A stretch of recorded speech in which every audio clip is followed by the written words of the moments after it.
Ce jour, un pasteur en public prêcha que le chrétien ne devait pas avoir de principe, en opposant cela à la notion de liberté.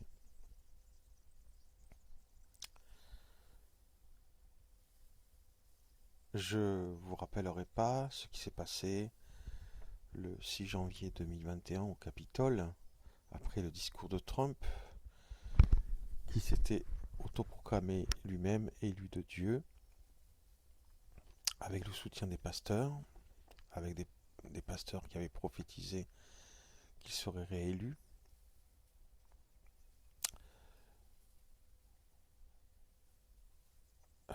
Évidemment, là, la notion de principe n'a pas eu cours ce jour-là.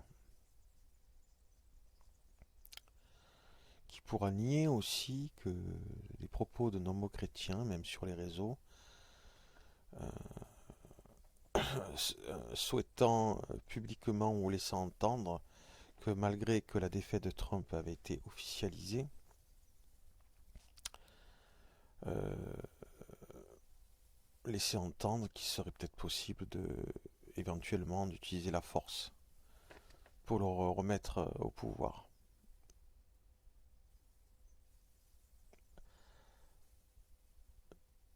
Je n'ai pas vu de chrétiens évangéliques et même catholiques en particulier sur les réseaux, ou en tout cas ils étaient très très très discrets, condamner ce genre de propos, bien au contraire. Alors qu'après mes calculs, que l'on voit sur mon groupe Facebook, euh, le chrétien aimé de Dieu avec justice, mais non exceptionnel, après ce calcul, et puis sur d'autres groupes Facebook aussi, on voit que si tous les chrétiens évangéliques aux États-Unis, soutenus par tous les chrétiens évangéliques et une grande partie des cathos dans le monde, si s'étaient mobilisés tous, ils auraient battu Joe Biden. Alors, poser les principes, sans dire lesquels, à la liberté. Ce que l'on peut dire, c'est que ce genre de ministre de Dieu répète très souvent que la souffrance est une très bonne chose pour leurs paroissiens, en France et ailleurs, hein, et que leurs paroissiens doivent prendre leur croix, je ne dis pas le contraire, hein, quand ils sont en difficulté, mais ça, eux, c'est ceux qui ont besoin d'ouvrir des soi-disant églises pour dire ça. Hein. Leurs paroissiens, apparemment, ils ne comprennent pas assez. Alors que dans la Bible, il y a une notion de solidarité, de miséricorde. Je ferai miséricorde à qui fait miséricorde. Et je ne ferai pas miséricorde avec ceux qui ne font pas miséricorde. Et le mot miséricorde, là, ne veut pas signifier pardon, là. Hein. C'est autre chose, le mot. Vous cherchez vous-même. Donc c'est très étrange. La notion de solidarité, de justice, de penser aux autres aussi, mais tout en n'étant pas une charge pour autrui, de, de ne pas se réjouir de l'injustice que subissent les autres, et de plutôt faire quelque chose que plutôt de, de, de, de dire à ce moment-là aux gens de prendre leur croix. Ça sert à quoi sinon? Oui, prendre leur croix, mais en même temps, la solidarité n'est pas interdite. Et dans des institutions où un tant soit peu la justice humaine qui n'est pas condamnée par le Nouveau Testament et les évangiles, bien au contraire, les juges sont un peu les ministres de Dieu, eh bien, ces ministres de Dieu, mais de ces assemblées-là, pourraient aider ces personnes-là. Ils ne le font pas. Alors, pour quelle raison? Est-ce que c'est par convention ou par facilité? Par facilité, apparemment. Euh, et pour l'image qu'ils veulent donner au reste des citoyens et de la population de leur pays. C'est-à-dire que plus leurs paroissiens montreraient des douleurs et des problèmes, et plus on penserait que leur ministère est inutile ou inefficace. C'est ce que j'ai vu par moi-même, des gens qui glorifiaient Jésus, puis sur certains points, à juste titre, qu'ils avaient tort et qui voulaient prétendre que la réalité était autrement que ce qu'elle était, quand on ne cède pas à ces gens-là, on se rend compte que s'ils proclament Jésus, c'est des faits de plusieurs personnes. Euh, ce n'est pas parce que, pour beaucoup d'entre eux, ils le font par vénération de Dieu, mais c'est pour ne pas voir la réalité. Et puis je suis tombé sur des personnes qui disent oui, mais tu comprends, dans ma jeunesse, j'ai subi ça, ceci, cela, des années après. Alors que sur certains points de réalité, j'allais dire, ou réel, ils ne voulaient pas en départir, alors qu'ils le refoulaient plutôt. Hein, avec le soutien de leurs frères et sœurs chrétiens, etc., etc., que non, ils n'avaient pas tort, c'était pas possible, puisqu'ils étaient chrétiens. C'est assez embêtant qu'un chrétien ou une chrétienne n'arrive pas à voir la réalité en face, veut sauver les autres, mais a des douleurs intérieurement qui le fait refuser la réalité et qui avoue ces douleurs qu'il a eues dans l'enfance ou il y a longtemps, que quand il tombe sur un véritable frère, je dirais, plutôt que tous les autres, l'immense majorité qui leur donne raison, quand ils ont tort. Il y a un problème avec la notion de réalité dans le milieu chrétien. Vraiment. Alors, ces ministères qui ne veulent pas que leurs paroissiens souffrent ou expriment de la souffrance, qui montreraient un petit peu, qui manquerait de foi et que ça aurait une répercussion sur leur ministère, qui pourrait être considéré par les gens de leur pays ou du monde hors de leur ministère que finalement leur truc là de pasteur apôtre ça sert à rien parce que leurs paroissiens vont pas mieux ou ça s'empire. C'est peut-être pour ça qu'ils veulent cacher ces choses-là en disant que leurs paroissiens doivent souffrir alors qu'ils pourraient être solidaires. Hein. C'est pas anti-biblique. Hein. Je vous garantis, j'ai lu le Nouveau Testament. C'est pas anti-biblique de vouloir être solidaire, lutter contre l'injustice et contre la corruption. Non, mais tout ça, ils n'en parlent pas.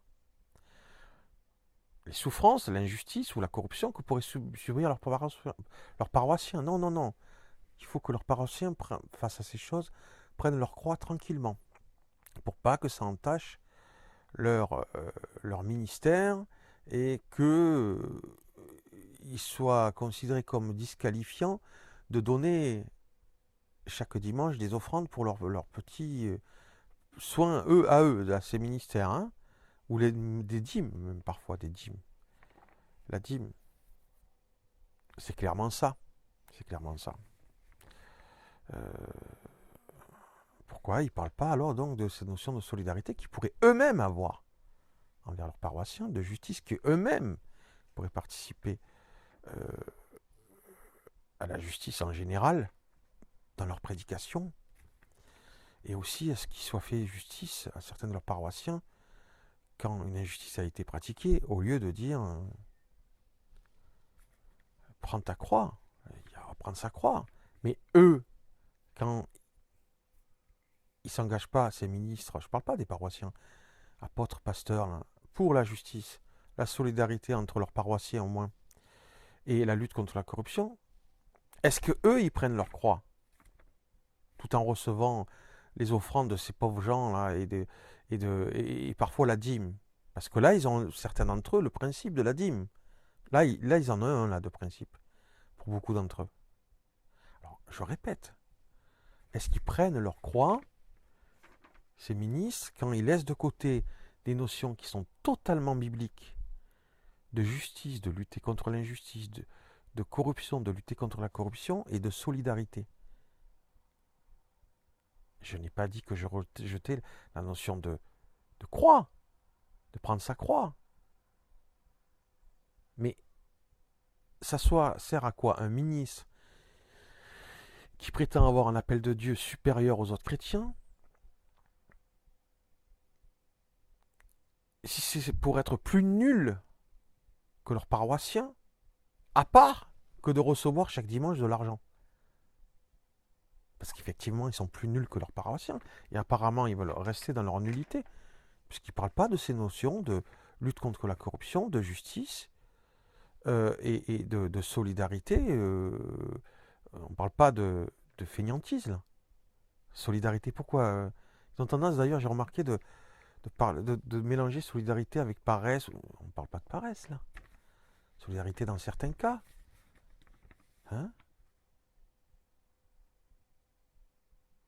totalement justifiée, bibliquement parlant. Eh ben non. Prendre leur croix, eux. Essentiel, c'est leur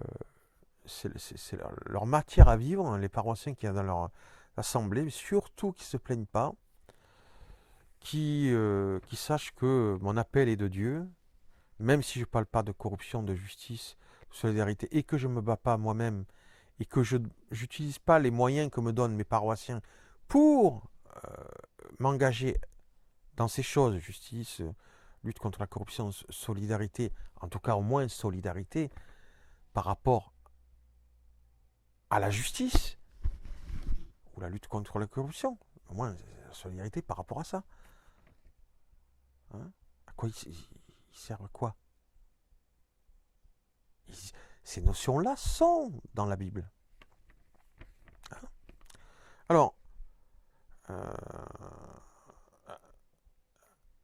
je reviens sur mon propos de base. Les principes iraient contre la notion de liberté. Les principes de justice que les gens devraient avoir en commun, de lutte contre la corruption, ça va contre la liberté?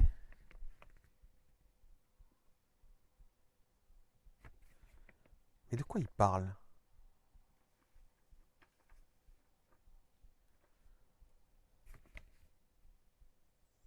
Alors, en France, le Conseil national des évangéliques de France, le Conseil national des évangéliques de France, je l'ai montré à plusieurs chrétiens et non chrétiens, et j'ai scanné, donc ils pourront changer leur page s'ils veulent. En tout cas, il y a quelques jours encore, et depuis pendant plusieurs années, ça y était. Le Conseil national des évangéliques de France ont signifié dans leur page de présentation qu'ils étaient très attachés au principe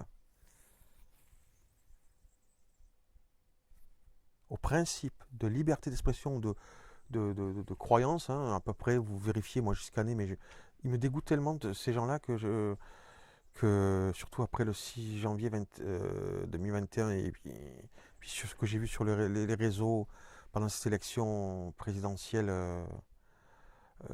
2020 aux États-Unis, que j'ai pas envie je suis un micro, j'ai pas beaucoup de moyens techniques, je suis un micro, je reste dessus, je vais pas aller voir sur leur page internet, mais le Conseil national évangélique de France signifiait qu'ils ont comme principe la liberté de croyance ou d'expression, je ne me rappelle plus trop, vous allez vérifier, et si ça y est plus, je vous garantis que plusieurs chrétiens l'ont vu et que moi je l'ai scanné, leur page, donc je vous l'enverrai par mail s'il faut, alors qu'ils ont comme principe la liberté de croyance ou d'expression, telle que signifiée par la Convention européenne des droits de l'homme. Je répète, le Conseil national des évangéliques de France, sur leur site, signifie qu'ils sont attachés au principe de liberté de croyance ou d'expression, ou les deux, vous allez vérifier, tel que signifié par la Convention européenne des droits de l'homme. Je le dis une troisième fois, le Conseil national des évangéliques de France signifie sur leur page Facebook, en tout cas cela a été pendant plusieurs années, qui sont attachés, à peu près ceci, hein, au principe tel que signifié à la Convention européenne des droits de l'homme, européenne,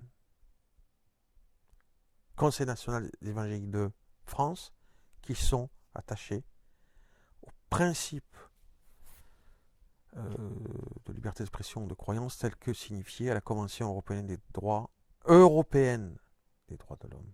Alors que la France, il y a la DDHC, la Déclaration des droits de l'homme et du citoyen. Alors que nombreux constitutionnalistes disent que pour énoncer les principes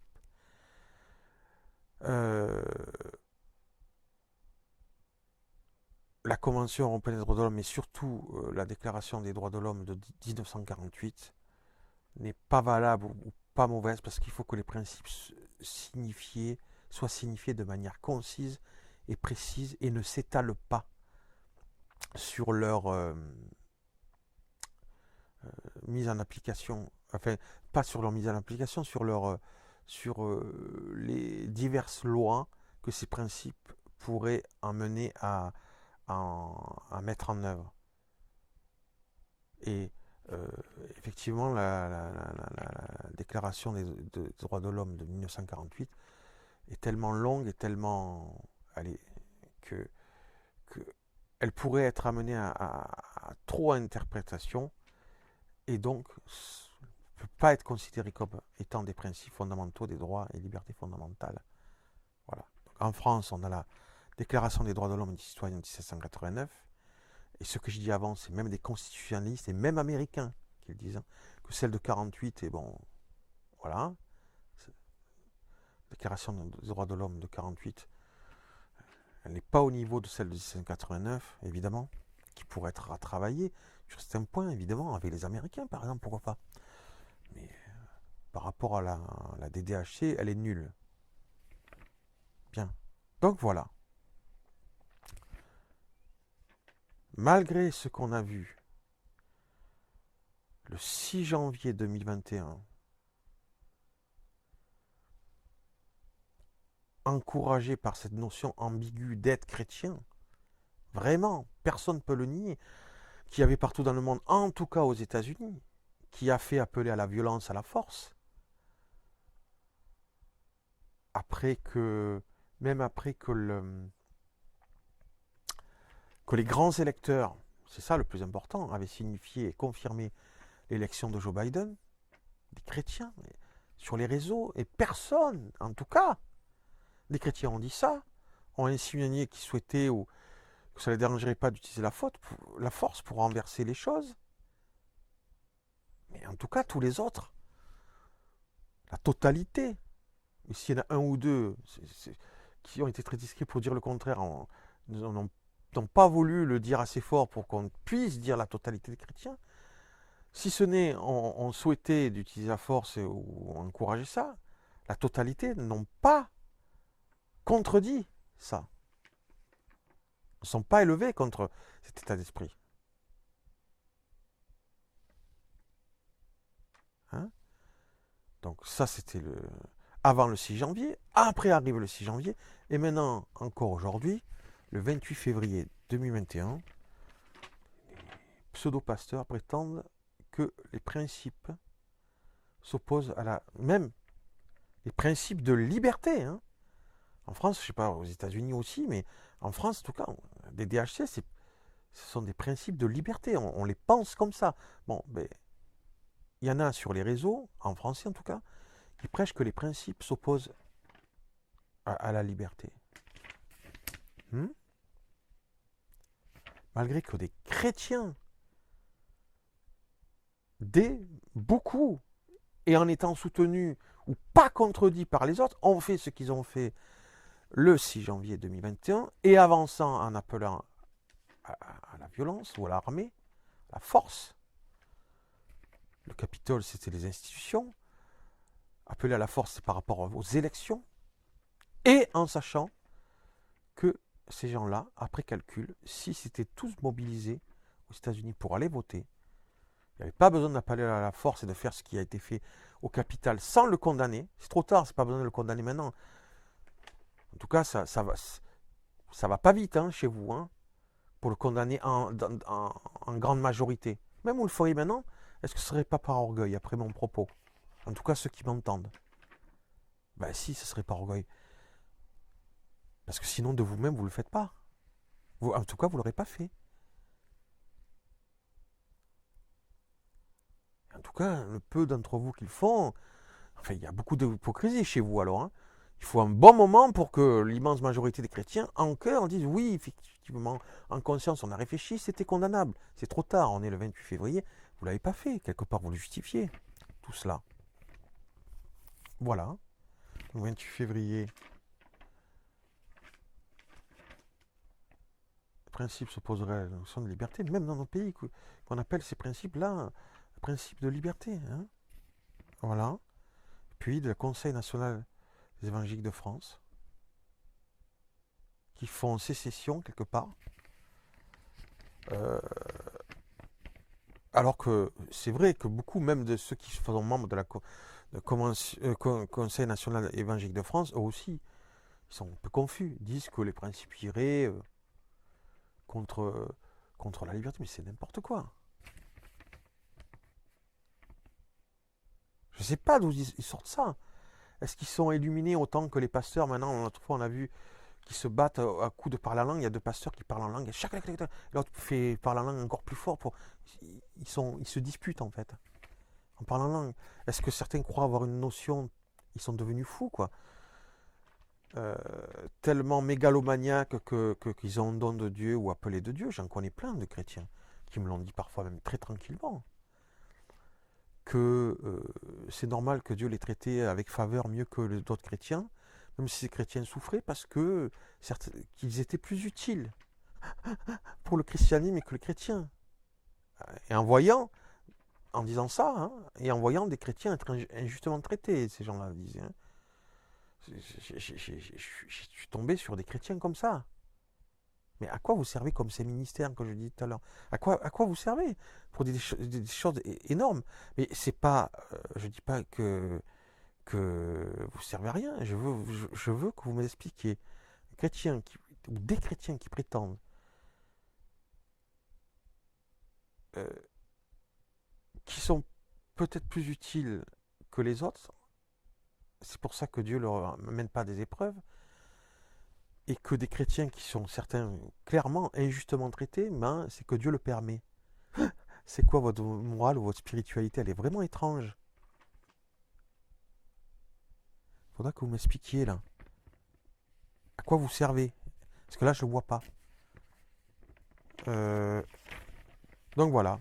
On va retenir, 28 février, les principes s'opposent à la liberté des chrétiens, ou la liberté tout court, il faut savoir. Ils opposent la loi euh, à la foi. Est-ce qu'ils parlent de la loi mosaïque ou même des lois aujourd'hui, des constitutions? Mais pourtant, dans le Nouveau Testament, il est dit qu'il fallait obéir aux autorités. Et en France, par exemple, peut-être comme aux États-Unis, c'est la Constitution, l'autorité suprême, donc c'est les droits de l'homme. Il faut qu'ils précisent, là, c'est très très grave. Hein. Donc, gardez à l'esprit, 28 février, les principes s'opposent à la notion de justice. Pourtant, depuis plusieurs années, bon là, c'était pas un pasteur français, mais il parlait en français et il disait pas qu'il parlait pour sa paroisse de son pays ou voilà, ou pour son pays. Il parlait pour tous les chrétiens. Hein. Et en France, donc, ce pasteur 28 février, les principes s'opposent à la liberté. Et puis la Convention nationale des évangéliques de France, qui ont comme principe la liberté religieuse ou d'expression, ou les deux, tel que le signifie la Convention européenne des droits de l'homme. Mais ça va aller jusqu'où le ridicule hein.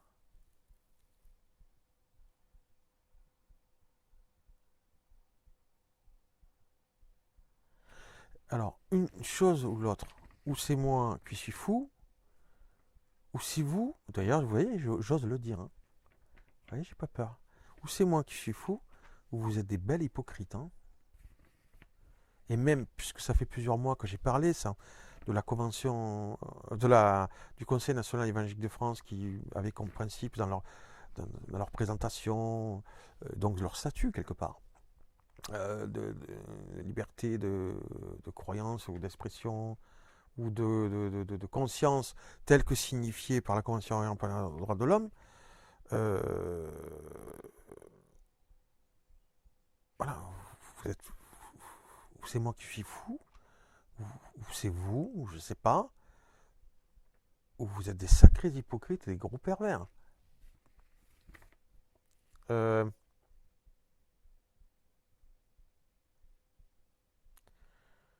oui, je l'ai signifié plusieurs fois là, ça.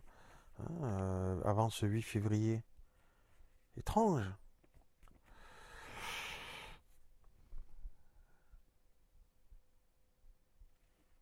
Bon, ça, je l'ai déjà dit. Est-ce que c'est pas pour que ceux qui restent tranquilles, que leurs paroissiens payent leurs offrandes et parfois leurs dîmes? Là, ils ont un autre principe aussi que le Conseil national évangélique de France par rapport à la CD, Convention européenne des droits de l'homme. Beaucoup de ces gens-là, le principe de la dîme, ils ne sont pas contre non plus. Non, mais là, ça dépasse tout, là. Je vais créer une association, ça c'est sûr, qui se nommera à peu près euh, le chrétien et les principes fondamentaux, leur engagement effectif par rapport à cela, c'est-à-dire les droits fondamentaux, et ou à leur propre engagement prononcé. Pas que par rapport aux principes fondamentaux, mais aussi par rapport à leur propre engagement, qui signifie, et on fera le constat.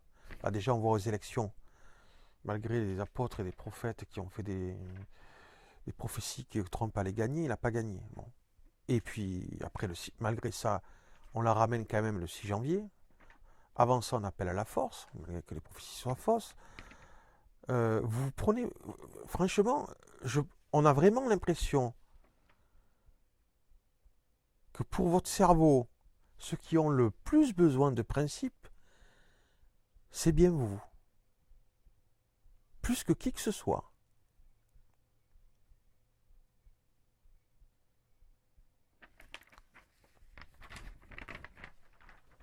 C'est pas qu'on a l'impression, c'est un fait. Alors, je rappellerai peut-être un verset qui serait utile à votre conscience. 1 Timothée 1,19, si je me trompe. 1 Timothée 1,19 qui parle de conscience. Que certains ont fait naufrage par rapport à la foi parce qu'ils ont rejeté leur conscience. C'est un verset biblique du Nouveau Testament. En gardant la foi et une bonne conscience, certains ayant rejeté cette conscience, ils ont fait naufrage par rapport à la foi. Je crois bien que c'est 1 Timothée 19. Mais je vous le rappellerai. Si j'ai fait erreur, dans les commentaires, il suffit de me le dire. Alors, je dis qu'heureusement que, comme certains philosophes des Lumières qui étaient chrétiens, certains chrétiens seuls, hein, même moi, on m'a demandé parfois, on m'a dit, je l'ai déjà entendu, qu'il aurait fallu, enfin, il aurait, pas qu'il aurait fallu, mais que ce serait peut-être un don, ou que j'étais appelé au ministère. Vu comme ça se passait, j'ai dit, voilà. Donc, oui, c'est facile de critiquer les ministères. Eh bien, tu vois, même moi, certains trouvaient que ça aurait été justifié que je le sois. Et si je l'avais été, je l'aurais pas fait en m'immisçant dans la vie des gens par derrière. J'aurais dit les choses franchement. Contrairement à beaucoup. Hein. Alors heureusement que devant tout ça, que des vrais chrétiens, qui tentent de l'être, avec leur propre force individuellement, ont amené après le 6 janvier euh, certains pasteurs à dire ce que dit Mickey Hardy en février sur les pasteurs qui permettent que Dieu ou le nom de Dieu soit blasphémé par leur comportement. Je répète, ça a amené avant ce 28 février, hein, où ce pasteur disait que le principe s'opposait aux libertés. On voit ce que disent d'autres pasteurs à la Conseil national évangélique de France. Et bien avant ce 28 février, peut-être que des gens comme moi, depuis des années qui montrent ces choses-là, ont mené un pasteur, Mickey Hardy, à dire que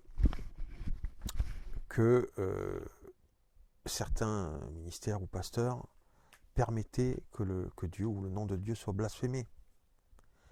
Il donne les versets bibliques sur lesquels il s'appuie pour dire ces choses. Mais je crois que c'est la réalité. Je vous laisse le lien de cette prédication dans les commentaires. Ce sera je laisserai le lien de Mickey Hardy qui dit cela. Le lien, si vous voulez vous remémorer les images du Capitole, de l'envahissement de beaucoup de chrétiens du Capitole. Hein, qu'est-ce qu'en penserait le Conseil national des évangéliques de France? Hein, voilà. En février, Mickey Hardy, pasteur, selon les évangéliques, qui dit que certains pasteurs et ministères emmènent les païens à blasphémer Dieu par leur comportement. Donc, que c'est pas ces païens-là, les fautifs, sont les ministères, dit pasteur, apôtre, etc., qui amènent les païens. Donc, c'est pas les païens qui sont à condamner, là. Par leur attitude, ces ministères-là, à blasphémer Dieu ou le nom de Dieu. Voilà. Donc, c'est ces pasteurs, apôtres, ministères ou chrétiens qui ont de l'influence, il y en a qui aiment bien jouer les pasteurs, sont coupables de ça par leur comportement, évidemment.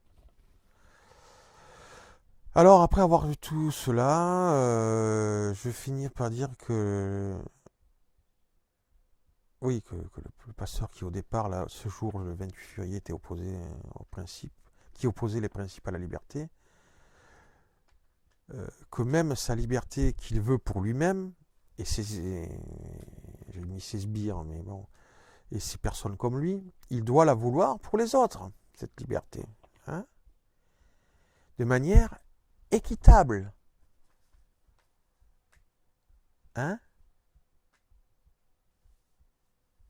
ça fait longtemps d'ailleurs que j'ai mis sur les réseaux le fait que le Conseil national des évangéliques de France, je l'ai signifié sur les réseaux, hein, à beaucoup de chrétiens. Donc ça aurait dû leur remonter puisqu'ils sont qu'un seul corps, etc.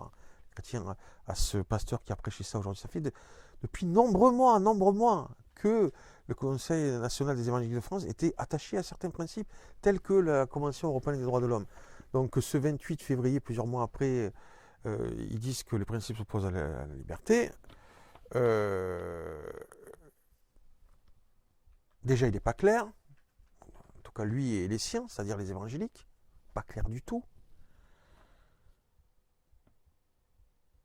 Puisque les évangéliques de France ont certains principes. Donc, déjà, ils mettent les gens dans une certaine confusion.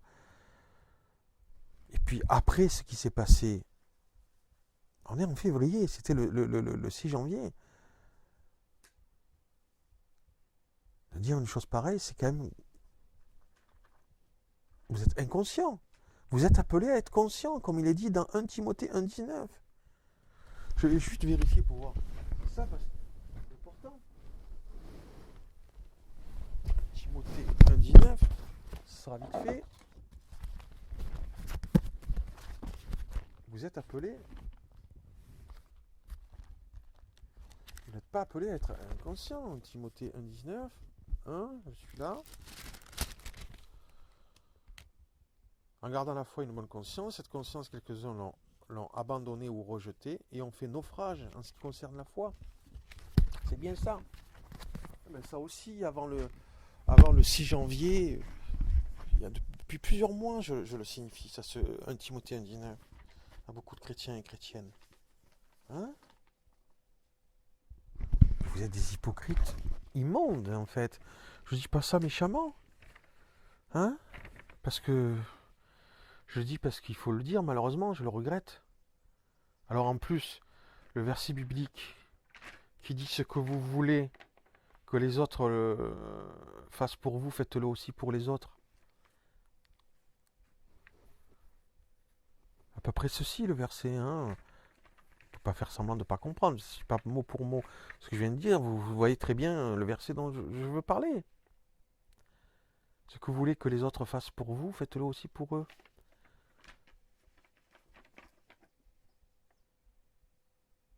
Bon, là je vais faire une pause parce que je continue. Je vais juste couper le micro et je vais le rallumer après. Parce que c'est affligeant.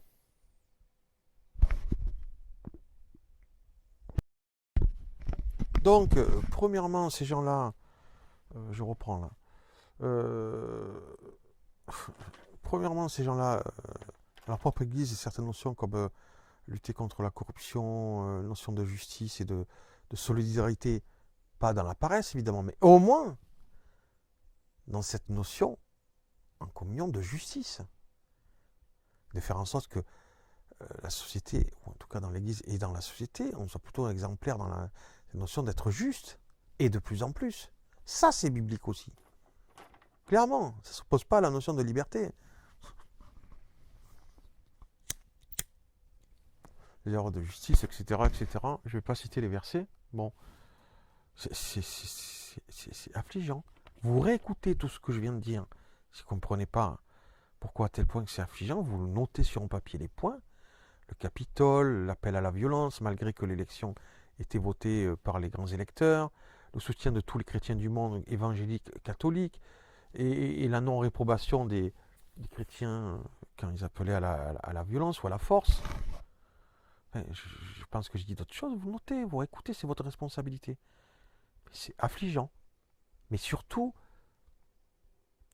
d'hypocrisie. Hein, d'hypocrisie. Le monde chrétien évangélique est d'une hypocrisie considérable. Et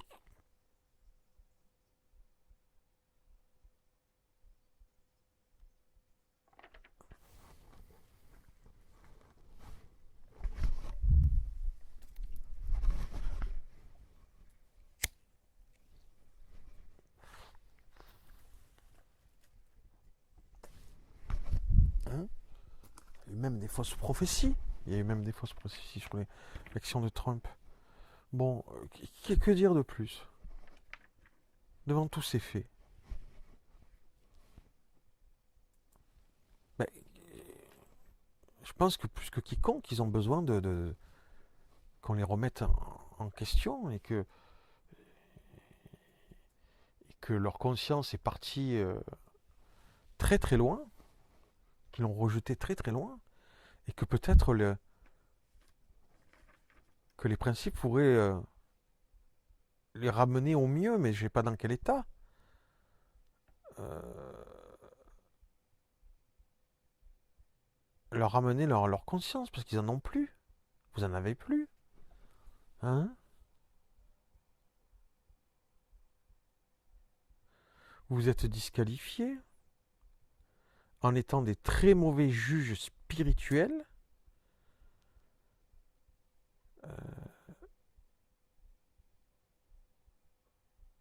Et avec le fait que ça puisse avoir des conséquences sur la justice des hommes. Hein, on voit le Capitole, l'appel à la violence. Et puis discréditer la CDEH. Voilà. En tant que Français, même évangélique, en appeler à la Convention européenne des droits de l'homme alors qu'il y a la Déclaration des droits de l'homme de 1789,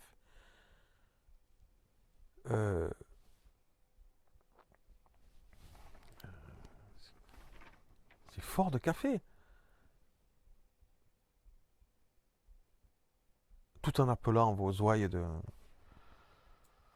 quand vous voyez que ça s'améliore pas pour leur vie, de continuer à délirer ou à souffrir, etc. Non mais alors, oui voilà, donc disqualifié en tant que juge spirituel, clairement, on l'a vu avec cette élection américaine.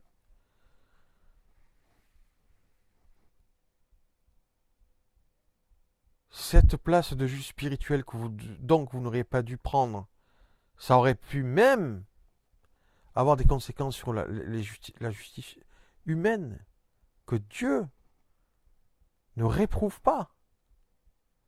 Dans le Nouveau Testament, il appelait les juges, je ne parle pas des États ou des administrations ou des idéologies, je parle de la justice. Dieu appelle dans le Nouveau Testament ils sont appelés ministres de Dieu, les juges. Donc, manque certainement de principe, de,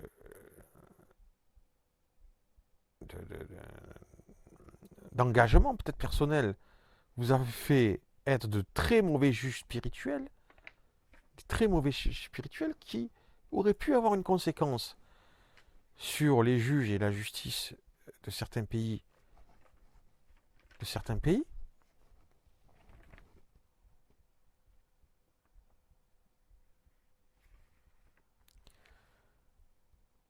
Et normalement, même par le Nouveau Testament, vous êtes condamnable de cela. Vous êtes condamnable de cela, j'allais oublier. J'allais l'oublier, vous êtes condamnable de cela. Qu'est-ce que dit Jésus par rapport aux juges? On ne parle même pas de Paul ou je sais pas quoi, Paul aussi le dit. Mais Jésus lui-même, qu'est-ce qu'il dit par rapport... Est-ce qu'il disqualifie les juges? Ah non, franchement, vous avez besoin de principes plus que qui que ce soit.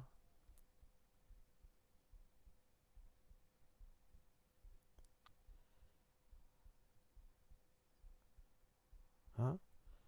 Ce que vous voulez que les autres vous fassent. Mais bon,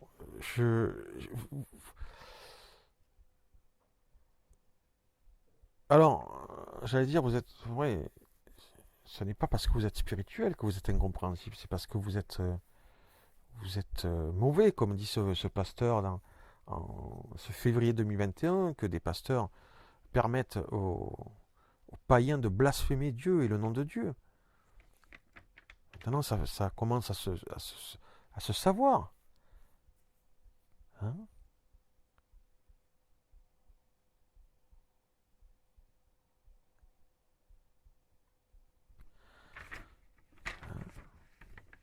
Vous êtes allé trop loin, vous continuez d'aller trop loin. Beaucoup trop loin.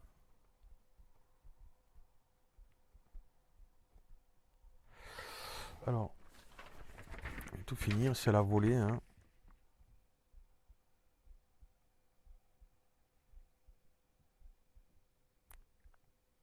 Euh, oui, en plus, ces principes qui moquent ces pasteurs-là, est-ce qu'ils auraient pu être pasteurs sans ces principes-là? C'est ça là, c'est le serpent qui se mord la queue. C'est délirant. C'est du délire. Au moins qu'ils aient une instruction historique. Bonté divine. Ah oui, ça serait une bonté divine que ces pseudo-pasteurs apôtres aient au moins une culture, un peu plus de culture historique et religieuse.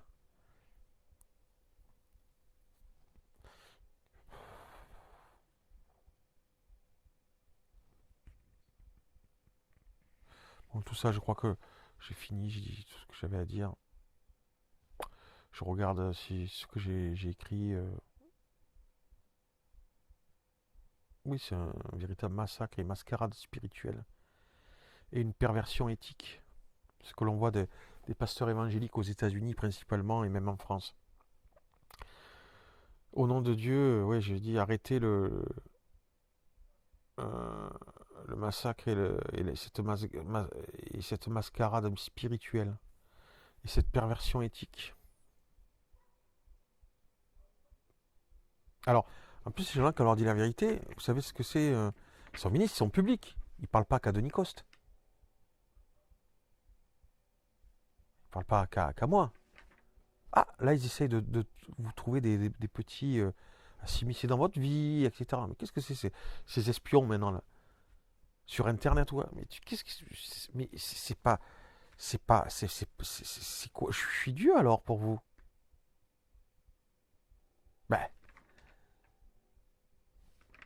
est-ce que je viens voir moi si vous péchez, si vous parlez bien à votre femme ou je sais pas quoi là, hein? Pourquoi vous voulez dire qu'il y a des péchés plus grands que l'autre? Non, non, c'est pas sérieux parce que quand tu dis certaines choses, je l'ai vécu ça. Certains chrétiennes et chrétiens t'épient pour voir si, attends, d'accord, ok, il n'y a pas de problème, mais tu me le dis en face, comme il est dit dans la Bible, hein. Il y a un développement, tu veux me dire à la face ce que tu me reproches. Si déjà, c'est contre toi que j'ai péché, et tu fais comme dit la Bible, tu veux me le dire en face, etc. Hein, et tu parles pas de toi, tu parles pas à d'autres de mes péchés sans que je sois au courant. Ah non, non, non, ça c'est anti-biblique. Peut-être même, enfin, bref. Non, est-ce que je dis euh, certaines choses de ce qui se passe dans le monde chrétien en général, donc c'est plus grave que ma petite personne, comme un petit péché. C'est des gros péchés là, si c'est vrai ce que je dis. Pourquoi tu t'occupes de mes petits plutôt que de cela?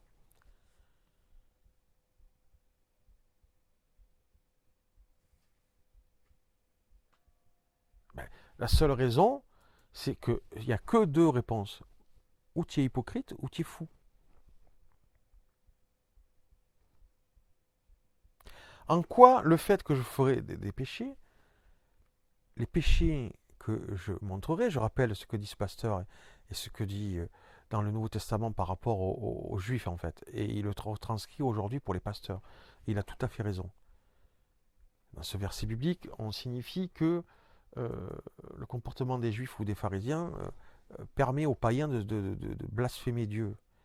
Et qu'aujourd'hui, certains pasteurs et apôtres aussi permettent aux païens, ben on le voit, il suffit d'aller sur les réseaux, comportement des 10 pasteurs, mais c'est grave. Faut pas aller attaquer ce Mickey Hardy là qui dit ça, mais ou moins, attendez, ce serait une blague. Ça serait mentir. Il n'y a pas des pasteurs, un pote, qui discréditent le message biblique et permettent aux païens de blasphémer le nom de Dieu et que c'est pas ça qu'il faut s'occuper en premier. Attendez. Dites-le-moi avec votre nom, par contre, pas de pseudo, sous la vidéo si vous voulez. Que oui, ce serait intéressant pour débattre, hein, parce que moi je donne mon nom. Voilà. Non, non, le principal, ça serait les péchés que je pourrais commettre, mais pas ça. Signifiez-le, il n'y a pas de problème. Vous pouvez même signifier mes péchés si vous voulez. Mais avec votre nom, hein, bien sûr, évidemment. Et après avoir signifié les miens, vous expliquez en quoi, plutôt, les gros péchés que font publiquement au nom de Dieu ces ministères, avec les autres ministères hypocrites qui ne les reprennent pas, ils préfèrent reprendre leurs ouailles, pareil, en quoi ces gens-là pourraient plutôt avoir une mauvaise influence sur le monde, et même sur moi et sur vous, en quoi ils ne pourraient pas plus avoir une mauvaise influence sur moi et sur vous que moi, mes petits péchés, sur vous. Non mais c'est du délire. Bon. Bon, je crois que j'ai fini. Ça, c'est une première volée.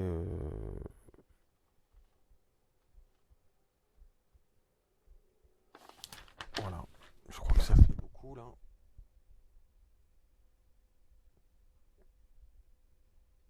Donc 13 minutes et je crois que j'ai coupé mon année. Ouais, donc ça fait une demi-heure. Bon, vous réfléchissez à tout ça. Moi, je vais créer une association, le chrétien, parce que vraiment, c'est pour votre bien. Hein. À mon avis, oui, c'est pas que pour le mien, hein, malheureusement. Pas malheureusement parce que j'ai pas envie de vous faire du bien, mais c'est que, bon, beaucoup d'entre vous, vous croyez supérieurs aux autres ou avoir des ministères par rapport aux simples chrétiens, mais apparemment, vous avez besoin que des simples chrétiens vous rappellent certaines choses. Donc, déjà, il y a quelque chose qui est ambigu, qui est étrange.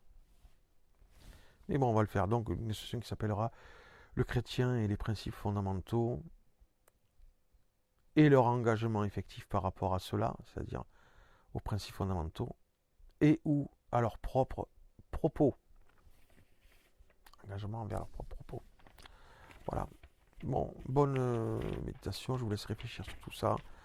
Et je vous ferai signe sur la création de cette association. Il y en a qui veulent en être membre tout de suite. Il faut que je trouve une seconde personne, ce ne sera pas trop compliqué. Mais bon, vous pouvez vous engager publiquement, comme ces pasteurs qui font des publiquement qui se comportent publiquement de manière immonde ou dans des prédications immondes ou les deux. Eh bien vous pouvez publiquement me signifier que vous êtes attaché à cette idée de faire cette association de réflexion et d'analyse sur le chrétien et les principes fondamentaux. Vous me le signalez et je vous signifierai ce qu'il faudra faire pour être membre de cette association. Ça ne sera pas compliqué. Voilà. Que Dieu vous bénisse.